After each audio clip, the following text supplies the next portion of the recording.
என் செல்வமே, பிரச்சனை இல்லாத நபர்கள் என்று யாரும் இல்லை. உன் வாழ்க்கையில் ஏதேனும் சிக்கல் ஏற்படுகிறது என்றால் அந்த பிரச்சனைகளில் கவனம் செலுத்துவதற்கு பதிலாக மன அழுத்தம் இல்லாதவர்களைப் போல் தீர்வுகளை கண்டுபிடிப்பதில் கவனம் செலுத்து.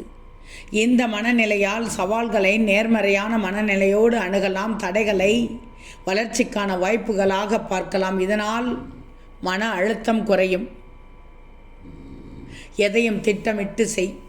அப்படி செய்யும்போது நீ தற்போது என்ன செய்து கொண்டிருக்கிறாய், அடுத்து என்ன செய்யலாம், உன் நிலை என்ன, உன் இலக்கு எந்த கட்டத்தில் உள்ளது என்று பல்வேறு பதட்டங்களிலிருந்து மன அழுத்தத்திலிருந்தும் தப்பிப்பதற்கும் சரியாக திட்டமிடுதல் என்பதுதான் ஒரு சரியான வழிமுறை. எந்த ஒரு சூழ்நிலையும் மனநிலையை பாதிக்காது என்ற எண்ணத்தை உன் மனதில் விதைச்சிக்கோ. அப்படி இல்லைன்னா ஏதாவது ஒரு சிறு நிகழ்வு கூட உன் மனநிலையை உடைத்துவிடும். இதனால் அன்றைய நாள் மிக மோசமாக கூட செல்லும். அதனால் உன் மனநிலையை நன்றாக பார்த்துக்கோ. அதற்கான முன்னெச்சரிக்கையுடன் திட்டமிட்டு இரு. குடும்பத்தோடு உனக்கு பிடித்த இடத்திற்கு சென்று அவர்களிடம் நேரத்தை செலவிடு. இதனால் உன் மனம் பாரம் குறையும்.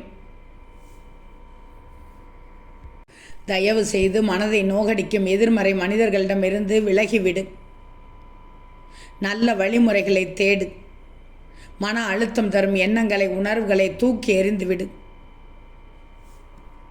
உன் சாயி சொன்னதையெல்லாம் வழக்கப்படுத்தி கொண்டால் மன அழுத்தம் நீங்கி நல்ல மனநிலை உள்ளவனாக நீ மாறிவிடலாம்.